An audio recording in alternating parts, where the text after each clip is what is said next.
Hybrid85 being one. You guys were out in the field yesterday. Non-GMO seed corn company, as well as Cover Crop Exchange, which we're a kind of a brokerage firm for cover crops across the nation. So first, thanks everyone for being out there yesterday. I went to put on my hat this morning. I was like, I think I gained about 15 new sweat rings from in the field, back in the car, back in the field. But thanks everyone for sticking around. And then I do apologize for following Jason. Thank you. Setting me up for, hello, I'm done, get back up here. I'm going to talk a couple different things here. Like Carrie said, the name of my presentation, Conventional Corn, Unconventional Methods. What I mean by that is we specialize in conventional corn. But even more so than that, a lot about what's been talked about here today is how can we raise, whether it's conventional or traded, it doesn't really matter, how can we raise that corn in a fashion that is profitable, good for the environment, utilizing less chemicals, tapping into markets that are going to give us a premium for our crop, make us more money. A lot of the things that you've been hearing about, the same things Jason was talking about there. How can we take a system and stack it? Even in a sense of, if we're not adding, let's say, they're really stacking operations, corn, beans, multi-species, animals and plants. We can even kind of think about it as stacking enterprises, even if, let's say, we're growing a monoculture. And when I say stacking enterprises, tapping into biology to release more nutrients. Tapping into that increasing carbon levels and organic matters to hold more moisture in years like this. And thank goodness we got a little bit of rain. I can't even express how thrilled I was to be a little scared driving on the interstate because it was raining so hard this morning. It was beautiful. So when I say unconventional methods, let's tap into some ways that we can raise crops with less. And really, at the end of the day, if we take the environmental side out of it, let's make more money, right? It becomes a lot more fun when we're making a lot more money. I didn't need to tell you guys this whatsoever. Carrie, click over.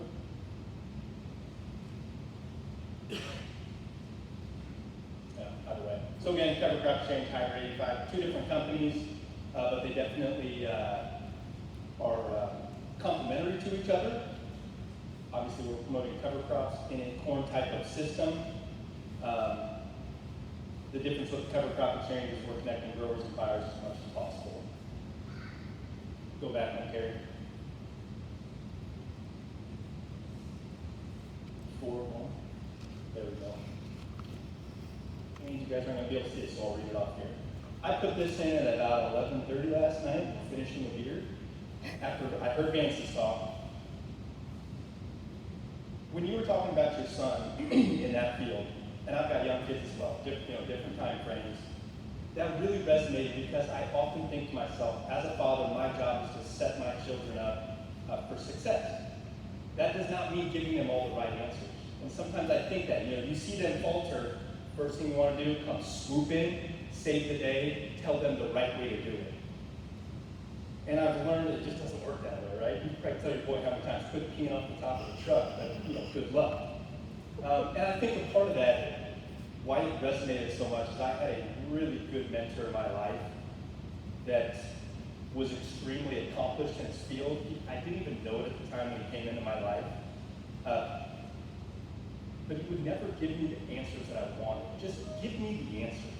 And he wouldn't do that. And the more I realized, so his name was John Durant, an extremely accomplished soil scientist who was at the University of Nebraska for 3+ decades. And you can't see him here, but I'm just going to go through real quick. He was doing soil health before it was cool. In the 80s, 70s, 80s, and 90s. A lot of his publications, defining and assessing soil quality, 1994. Methods for assessing soil quality, steady-state aerobic microbial activity. Everything that we're talking about here with biology, carbon levels, he was really focused on that before it was regenerative, sustainable, put whatever term on you wanted. He was kind of an outlier in his field.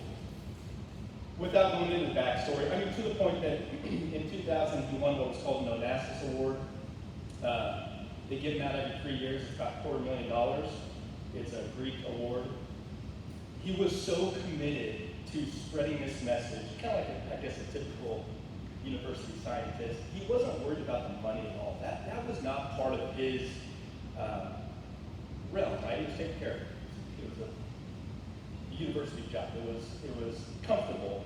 But what I mean by that is he was pushing things that a lot of us would push them to sell something and make a buck off of it. He was in it to change the way that we farm, change people's hearts, get them to think differently. What I'm getting at here, and to kind of show that, he took that $250,000 where most of us would be like, thank you, hide it from the tax man, throw it in the bank. He set up funds to continue this education, even to the point where he just passed away this last November from Parkinson's. And even to the end, he was using that money to keep his message going. So even after he was gone, he wanted to keep changing the hearts of farmers. So here's what I'm getting at. I didn't grow up in ag. I got involved about 15 years ago, and that's right when John came into my life. And again, as I learned of how accomplished he was, I'm like, John, just give me the freaking answers, man. How do I do this? And he wouldn't. And it took me years to figure out why he wouldn't. Because you don't understand systems when you're just given the answer. You know, how do we increase carbon levels? We'll just go plant cereal right and call it good. It's not that easy, is it, man? It's where you located. What's your climate like? There's so many variables that you have to experience it to learn for the long term, to be a champion, I guess, in a field or an expert. So he never gave me the answers, but he would always guide me, support me, give me the proper materials, send me in the right directions, bring other people, kind of introduce me to people that would be mentors as well. And the reason I say all this is I think we have to, there's a lot of like-minded people in this room. And I don't think a lot of you think this way, but in ag in particular, there's a lot of us versus them. They're doing it wrong, I'm doing it right, vice versa. You know, it just depends on which side you're on. Instead of thinking about it of a more of a supportive network of your neighbor might be doing it wrong, but telling them they're doing it wrong and then saying, here's the right way, it just doesn't work. Like, that is just not an effective way to get people to change their mindsets. Instead of, and I think Vance, you do a great job of this, even just, when you're from prior and listening to your speech yesterday, setting people up so they can question it themselves, so they come up with their own conclusion, even though it was probably the same one you were going to tell them, because that's what keeps them going forward and doing it for the next 35 years. Giving them the support they need, but maybe not the exact right answers. So this is a way tangent, but I just think that really resonated when it's not about answers, it's about support. The last thing I'll say is when I went to his celebration of life that they did at the University of Nebraska, all the stuff he had published, all the results he had kind of concluded, real big gains. Do you think anybody talked about that? Now, there was probably 100 people in that room, and they literally shared stories for 2 hours of John Durant. Now, one person talked about how many papers he published, how good his research was, how much he increased yields. Pretty much it was all about his ability to change the hearts of people around them and get them super excited about what he was doing. And then they just lined up and followed right along, and he did that for 3+ decades. And then to hear how he changed people's lives and then to hear what they were doing today, he passed that torch on to at least 50 people that are have the same vigor and love and passion for what we now call regenerative ag. But he didn't tell them the answers. He was a guide. And I think Jason, you're doing this in your community. Let them park on the side of the road, tell you how screwed up you're doing it, and then they show up 2 days later and like, son of a bitch, those beans look good. That's how we do it. That's how we win this. And it's a win for everybody. Look over. So I named my presentation Conventional Corn, Unconventional Methods. It won't be a lot about corn, but I think what's more appropriate is weathering the storm. This was a classic example this year, I think, of unpredictability, which is every year to a certain extent. When I think of farming, I think of risk mitigation, kind of like you would with investing. How can I take my dollars, put it into an environment where I can hopefully make the most and lose the least, right? Isn't that the goal every year? Like, we want to make the most we can, but if it turned out to be a bad year, how do we mitigate our losses? And I think of it as prepare for the worst, plan for the best. And what I mean by that is prepare for the worst in a sense of, here in Seward County, it was not exceptionally dry last year. I mean, we had spurts of dry weather, but when you look at the drought maps, we were sitting pretty good. So just to assume that this year would have been the exact same will get you in trouble. So even if we are in, Jason, you're probably in a higher yield or higher rainfall environment than us, especially as you go west. It may not be as important, or if you got pivots in central Nebraska, you may not be thinking of organic matter or carbon levels to the same degree that you are dry land in Elsie, Nebraska, right? That's a top level concern for you. So let's prepare for the worst, as in we'll use organic matter in this instance, just for the example. Let's build that soil organic matter, even if we're in high rainfall environments, because dry years do come, and you're prepared, at least to the best of your ability. Let's say you do get 40 inches of rain, and the fertility's there, and it's 90 degrees throughout the summer, perfect. Plan for the best. If you have a crop that's looking good, what is the plan already in place so we can be proactive about it to push that crop as far as we can and yield as much as we can? And a lot of times I find that it's, so maybe the spring's not very good, get some good rain, the weather flips, and everyone's scrambling to figure out, all right, should I side dress, should I do this? Instead of having that plan ahead, you may not implement that plan, but if the conditions are right, you know exactly what to do.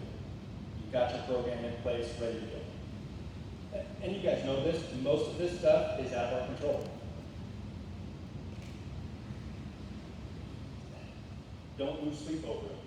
You don't get to control the markets unless you're in specialty contracts. You don't get to control the weather, unfortunately. You don't get to control the interest rates, right? So all these are going to affect our operation significantly, right? If you're going from, in 2020, $300, and these are just average indexes, $300 nitrogen, 2 years later, $750, that's got an effect on your operation. So in this case, how can we get our soils to the point where they're cycling nutrients? That doesn't affect you as much. You're not as worried about that.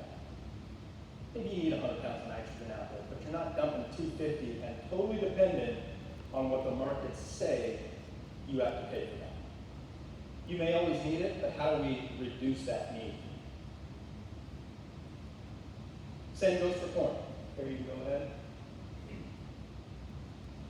And again, these kind of follow the trends of inputs, as you guys know, but 2020, we were sub 350 corn. 2022, cracking almost $8 for a while. Think of the difference that's going to have in your operation. And again, unless you're in a specialty market or forward contract or whatever it may be, if you're just harvesting and selling to the elevator, that's a major difference in the revenue of your farm. The reason I show that is, how can we get our break even to $3 a bushel? So even in crappy markets, you are still able to service debt, pay your bills, make a little money. And when times are good, at $750 corn, you're making some real cash, especially if your break even is at that minimum threshold that you need to hit. Really what that comes down to a lot of times is managing inputs and, frankly, soil health. I hate to keep bashing that, but I mean, that is the foundation of raising good crops that make you good money. Water, I could have switched this up this morning a little bit, but we never know what we're going to hit. If you're dry land, you are 100% at the whim of water, right? So, going forward, here's your drought map, 2022, here in Nebraska, if you look at Seward County.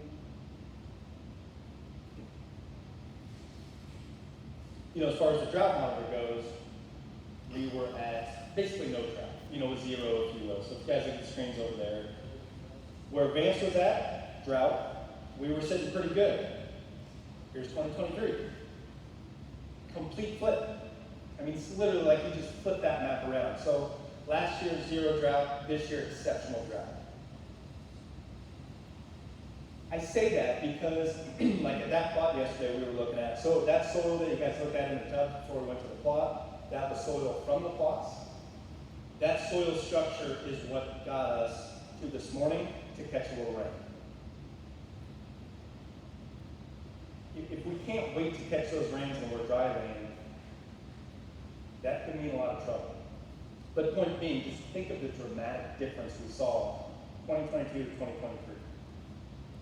We have to kind of prepare and almost plan on those inconsistencies and build a foundation that keeps us steady gains throughout, if you look at a revenue stream of a decade. How do we get that? It comes down to soil tilth. And I don't mean tilth as in like part of its texture, but not how loose and friable is your soil. Tilth really what that means is how suitable is your soil to grow a good crop. Carbon levels, organic matter, nutrient cycling, biology, all that comes into effect. So and I showed this last year, and I just love the visual of this, even though it's 2016, and this was actually Doug, where you at, Doug Pearson? There he is. He actually came out and pulled these in one of Dell's fields. It's an infiltration rate. So the reason I show this is, look at the difference in moisture we got just in 12 months.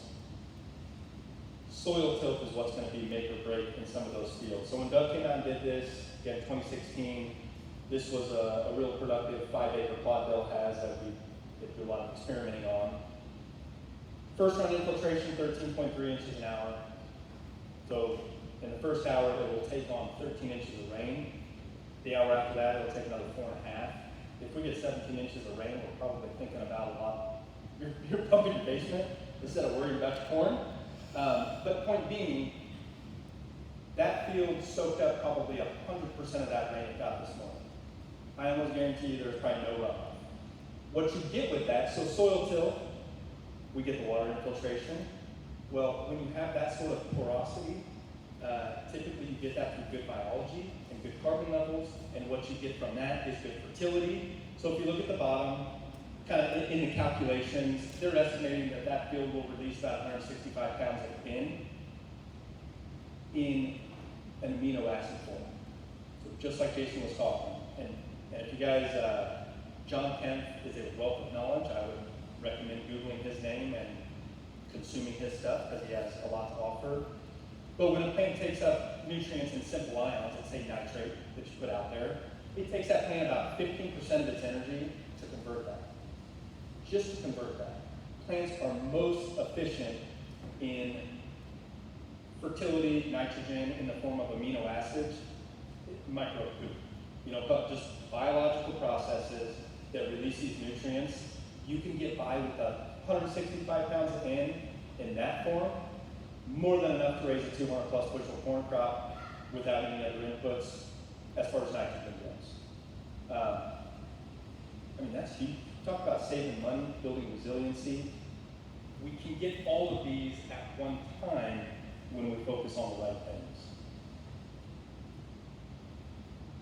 One more here. Same field, soil sample. I just again, this is a repeat from last year, but with that sort of soil tilth and infiltration, fertility comes right along with it. Soil health calculation 20, which is really good. 4 years later, pulled another sample just to show the longevity of, Dell's not mining the soils. His practices are facilitating a system that is recycling nutrients. Lots of animal impact, crop diversity, cover crops, no synthetic fertilizers, very little chemicals. Very good example there. Right? 3 to 4 years later, soil health indicator. The chart stops at 25. They rated it at 29. I know these are just calculations, but it's fun to see the graph kind of spew off the backside.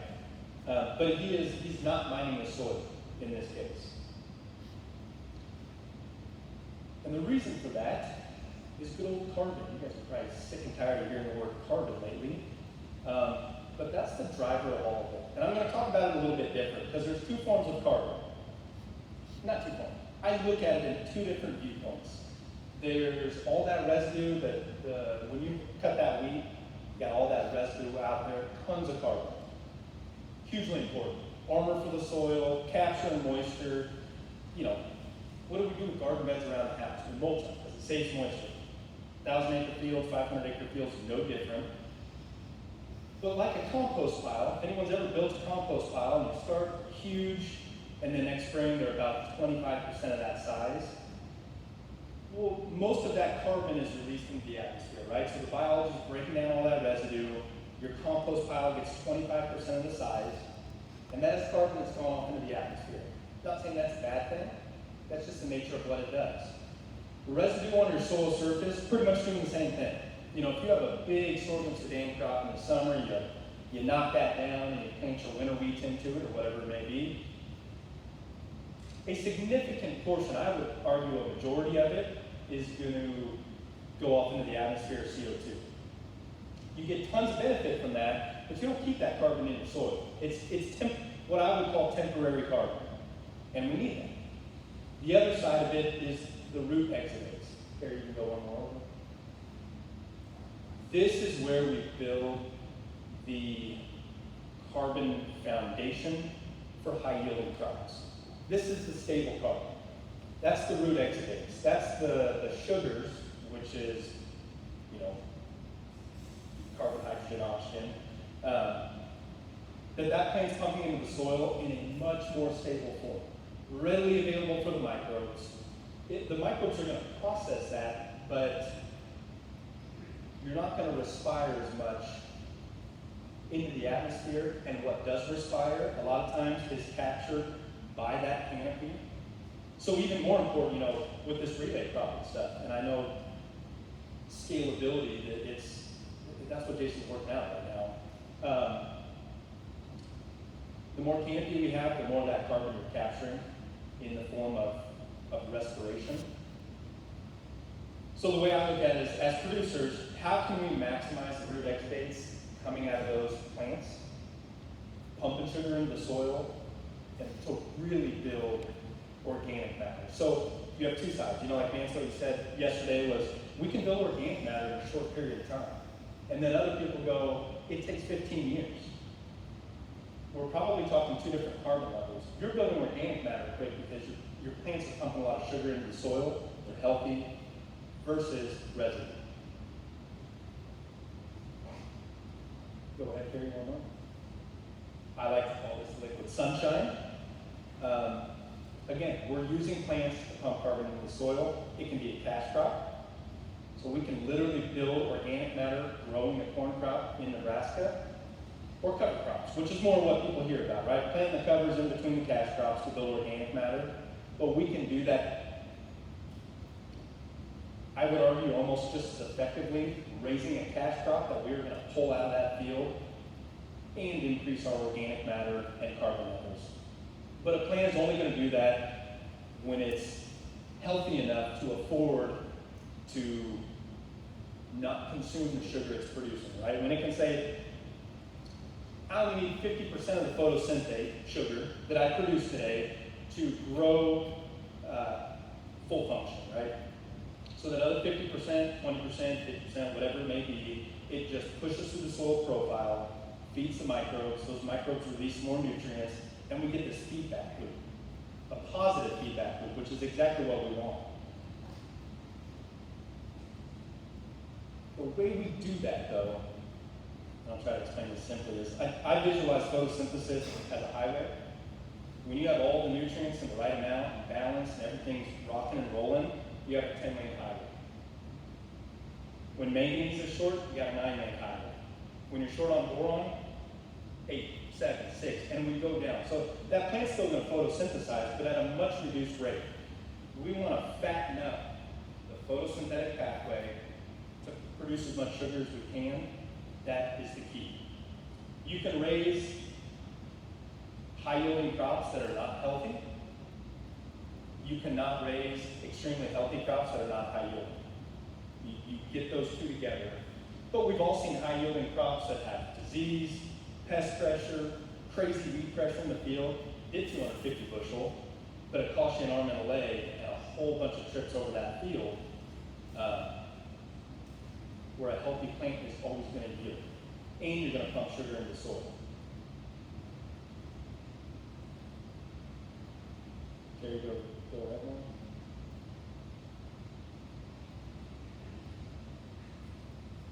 So how do we increase fruit exudates? Give the plant what it needs right when it needs it. Seems pretty simple, but in practice it looks a little bit different.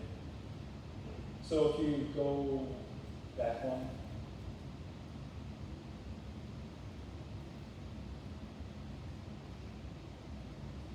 Go one more there. Okay, I don't know if you can go back to the one that says cereal rye 10 days post-spray. I've showed this before, I showed a lot in my presentations, but this is one of Dell's fields, rye cover crop. The samples I took were probably 5 feet away from each other. One part of the rye field had been sprayed out 10 days prior. The other sample was living cereal rye. And what we saw in 10 days, I'm going to tell you, 5 feet apart, there was not, soil types were the same.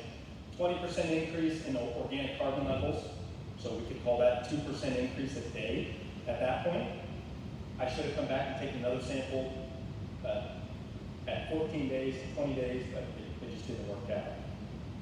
And about a 25% increase in microbial activity. So in 10 days, we were gaining 2% organic carbon per day, and in that time, about 15 to 25% increased biology levels. So that just, the reason I show that is living roots pumping carbon into that soil. Once we sprayed that out, it's done. It's just residue on the top, it's armor on the soil. Leaving it for 10 more days gave us that advantage. So even if we are doing things like cover crop, I think sometimes the tendency when people get first started is, we're gonna get out there and kill that cereal rye when it's that tall. Sometimes there's a place for that. If it's looking dry, you can do that. That may be a good decision, trust your gut. But if we can leave living roots in the ground as long as possible, and even sometimes when we're growing a cash crop, like Jason was showing, and will probably continue to show later this afternoon, those are where the big gains happen. And that's where, instead of a 10-year process, can we take that down to 3 years and jumpstart the system? You may only get 40 crop cycles in a lifetime, depending on when you start. That's not that many opportunities when you think about it. I mean, you're not producing widgets where if it doesn't work, you just make a new widget, redesign it. It's one season a year. You gotta experiment and you have to maximize each growing season. Go ahead, Gary.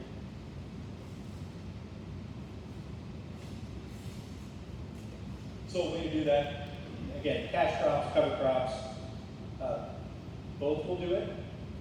But what I want to focus on the cover crop side is treating it like a cash crop a little bit. And not a cash crop in the sense of you're going to harvest that. Maybe you are, maybe you're taking seed and looking to sell that as an alternative crop. But more so as a fertility management tool. And like I was saying earlier, the healthier a plant is, I don't care if it's hairy veg, corn, cereal rye, doesn't matter. You are going to build more soil health than you would otherwise. And I like to do experiments in my garden because I can water, if it fails, it's no big deal, but you can scale that stuff up. And when you have a cereal rye hairy veg crop that's this tall, been watered, fertilized, looking great, versus one that's about like that, if you sample that soil, it will look different. Even if in the fall, it will look the exact same. Cover crop here, and this is just an example of hairy veg cereal rye. It probably doubles the benefits you get off a non-healthy cover crop. So if we're doing something in the fall, let's say cereal rye, hairy veg, I'll use that example. Let's pull a soil sample after the cash crop harvest. If we need some inputs then, and you're going to do them anyway for your cash crop, sometimes it is worth it to give it to the cover crop. if you're going to go spread, now I'll use kind of some organic type fertilizers for the example, but if you're going to spread rock phosphate, soft rock phosphate, any sort of kind of soil amendment, do it in the fall before you plant your cover crop. Let the cover crop take advantage of that. It's going to pump so much more soil into carbon, help break that down, and make all of those nutrients available in spring, versus terminate your cover in the spring, go spread all your fertility, plant. We've got to treat our covers a little bit like a cash crop. You don't want to go broke doing it, but it is worth making sure you've got healthy covers out there to maximize your goals to build health, soil health. Let's maximize that goal, right? And it's good, spring cover, Vance, there's a bunch of cover crop companies. Everyone's kind of got their own mixes they like to use, depending on where you're located. They can look, there's no right way, right? Gabe Brown's got his mixes, you may have yours somewhere else. Don't just look at what someone says and says, yep, I want to copy that exactly. Do what works in your operation. If you need something that'll winter kill, that's going to look something that's different than a overwintering cover crop. And you will manage them different. But they all have their place. Grasses for energy, legumes for nitrogen, brollies for diversity, a lot of nutrient scavenging. Same with grass does. Go ahead, Barry. One more. All right, so this is, if I could only show a couple slides, this would be one of them. And I've shown this before. I show it pretty much every time I talk. If we're not measuring, how the hell do we know what we're missing? And once we know what we're missing, kind of like we were talking in the field, when that becomes visual in the field, you've lost yield. It's not over, but you will never get that yield back that you've already lost. You will just fix that deficiency to mitigate any more loss of yield. So the goal is, how can we, I'll use corn in particular. Let's see what we're deficient in, if anything, before that becomes visible in that plant. And really the only way we can do that is through that I found the effective way is plant sap analysis. So you have tissue analysis that is telling you what has already been done in the plant. It's kind of it confirms what you maybe visually see. A plant sap analysis is going to be a blood test for the plant that gives you a 14, we'll just say 2-week window to correct a deficiency before it actually shows up visually to mitigate yield loss. And when you think like that corn plant you showed, just incredible, but you don't see that very often because how often do we plant? Do we let broad acre crops truly express themselves? Almost never unless it's an accident, right? Skipped rows, plant was plugged up, something like that. A lot of these plants, if we let them express genetically what their potential is, I mean, the sky is the limit. 250 bushel corn is great yields. If every plant looked like that, how many years? 30? Yeah. What's the yield potential there? Like, I wouldn't expect that, but truly, if we could have those plants express themselves to their full potential, what's the limit? 500 bushel? We know we can do that. 700? 1,000? That's 4 or 5 acres, call it good for the year, go on vacation. But in order for a plant to express itself, if we could go pee on every plant, it's easy peasy. You don't need to measure, you're golden. But in a field, we have to measure to know what we're missing. So plant sap analysis, average about 3 samples a year, early on, pre-pollination, post-pollination, kind of those critical times, to determine, is there anything we need to add in for that plant to express itself to its full potential? And more so than that, to go back to what I said earlier, plan for the best, prepare for the worst. Some of our most successful growers follow this mentality, and they may know, hey, we've had some manganese boron deficiencies on our farm in the past. Let's have a tote of each on the farm, even if we don't use it this year, and it costs some money. I mean, there is some cost associated with this. They pull a plant sap analysis, it shows they're short on boron and manganese, they're out there 2 days later. They're not scrambling to call their fertilizer guy, figure out what they need. They're 2 weeks in, you've lost that opportunity. If there's no rain, they're not going to do that. But if the crops are looking good and it shows that they need this, they're out there in 2 days. It makes a difference. And it really allows you to take it to the next level. Go ahead. Is anyone clicking through? I got two, just a couple more. There's a lab in Texas. There's a couple labs that do this. One I like to utilize, Texas Plant and Soil Labs down in Texas. They get your results back right away, but it gives you results in a very easy to read. You don't need a crop consultant to implement some of these corrections, but it tells you, right? You need 7 pounds of nitrogen per acre and 0.2 pounds of actual calcium. Lots of different varieties.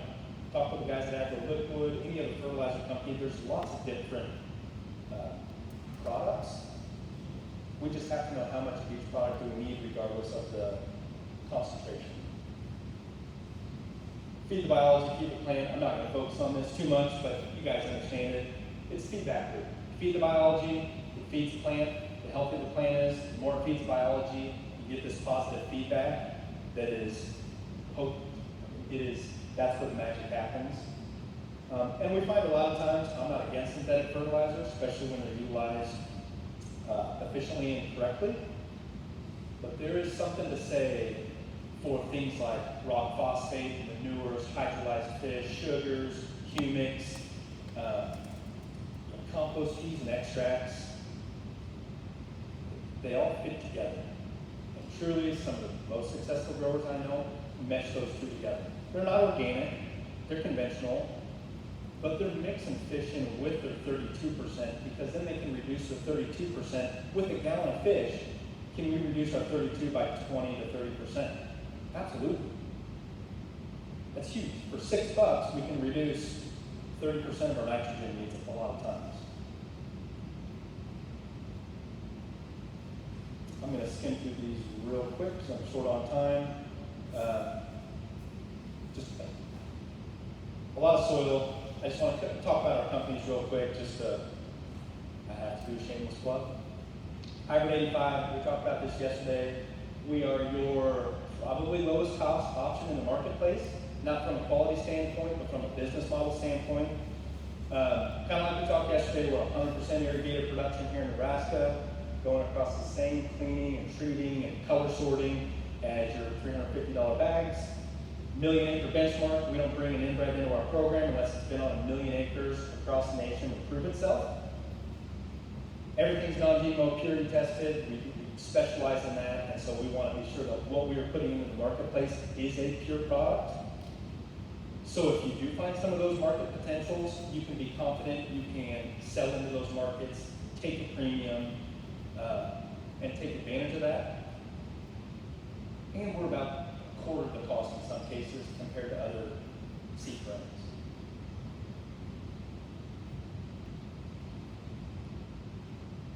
I'm going to skip ahead on a few of these. Cover crop exchange, same deal. We are trying to reduce the number of hands that seed is touching. As you could guess, as seed touches hands, it doesn't get any better. It just gets more expensive by a lot sometimes. We have no problem with people making money in the middle. We support that. That's what makes this system work sometimes. But there is no reason that radishes in the Pacific Northwest need to exchange hands 10 times. And that is literally what happens. It goes from 60 cents a pound to $2.35 a pound in the Midwest. So our goal there is to tighten up that gap, give growers a better product, better margin for the product, and give buyers a better cost on that product. And at the end of the day, if it costs less, we're doing more of it, right? If cover crop costs 75% of what it would, you can do 25% more for the same dollar. So really kind of the takeaway, I do some natural fertilizers as well. You can come talk to me with that, hydrolyzed fish, sugars, things of that nature. But really, if there's one thing to remember from this, plant sap analysis I have found to be one of the best tools in toolbox to sequester carbon, raise high yielding crops, and overall mitigate risk. For $78 a sample, it is your money best spent, combined with the soil test. So if you want, I'll be over there all day and asking questions. And does anyone got any questions on anything? I think I'm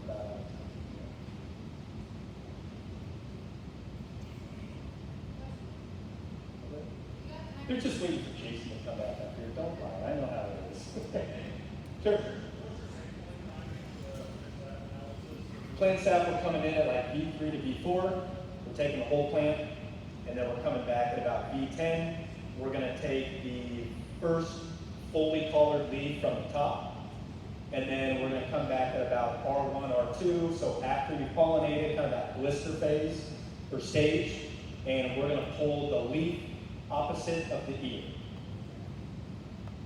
And those are the three critical time frames.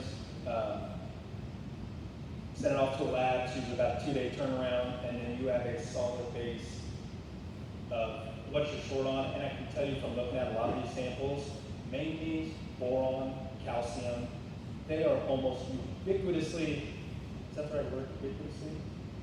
Deficient almost across the board. Boron helps us, and I'll go through this real quick. Boron helps translocate sugar to the plant. So all that talking I did of how do we pump more sugar in the soil, if we don't have enough boron, which is cheap, we can't do that effectively. If we don't have enough calcium, we're not raising structurally sound crops with real heavy test weight and a solid cell integrity, which is critical. Manganese is the driver that splits water, so we can take H2O, split it, mix it with carbon dioxide, and make sure. I mean, these are little things, but we also want to focus on nitrogen, potassium, phosphorus. Most of the time, those are in pretty adequate amounts because we're pouring them on. It's the cheap micronutrients that can make all the difference in the world. And we're talking $5-10 an acre. You're going to go out there and spray anyway. Throw in 2 quarts of boron on a little manganese, and we're talking a different ballgame. It's truly incredible. I'll finish with this. I've had some growers. It was a father-son operation. The father was not on board, and the son said, screw you, I'm taking my half of the pivot. I'm putting 2 gallons of fish and some calcium product. At the end of the year, he was 30 bushel ahead. You'd think they would have done it on the whole pivot the next year, but it was another half pivot. Changing minds is hard, but 30 bushels on a $12 input, well worth it. Dad still needs to see it 10 more times to be convinced, but the son doesn't care. He's laughing at the bank. So that's Texas Plant and Soil Labs is the one that I utilize at least. Anybody else? Willie? What is the difference between a leaf analysis and a sap analysis? So a leaf analysis is you are measuring the tissue, and that is nutrients that have already formed into amino acids, into proteins, in the plant tissue. Plant sap, is measuring the sap in that plant before it becomes tissue, so you can correct those deficiencies. And it's kind of it's a little bit of both. They do kind of a tissue analysis combined with the sap to give you kind of a composite result a little bit. I love tissue analysis for what are we going to do different next year. It doesn't give us a good indication of mitigating yield loss though. It just tells us what were we short of. How do you know the difference that the sap is derived from the flow or from the side is a big difference? That is above my pay grade. But I'm sure you can call the consultants down there. And where can I find the sufficiency levels, the efficiency, the optimal levels of sap analysis at the field that you're expecting? Where can I find those levels? Who establish those? Looking at a bunch of samples, pretty much, and seeing those trends. If you really want to push it, there's a better sap analysis, where you take a sample of old leaves and new leaves, and you compare those two together. That's really where the magic is. But what, who established the efficiency level and who established the optimal level? Who is the institutes that we cannot find I'm sure they've got that reference. If you call the labs, they'll reference, but kind of same as, word labs. You take, what are the samples? What does that look like? What are the yields we're getting? If we add this much fertility, what is the crop response we get? it still does not give me the efficiency and efficiency level. Correct. Let me go 2 seconds. From my understanding, it's over time, that's thousands of samples and the crop response that they get from it. I think they've determined kind of their own, some of these levels per crop variety. But again, that's a question for their consultants. They are extremely knowledgeable on it and happy to spend, if you call them, they're more than happy to spend the time with you and explain how they get these results. But what I can say is, I don't know the answer to that, but I know when we implement it in the field, we definitely see a response. It's pretty incredible. And a lot of times your soil test will not match your plant sac,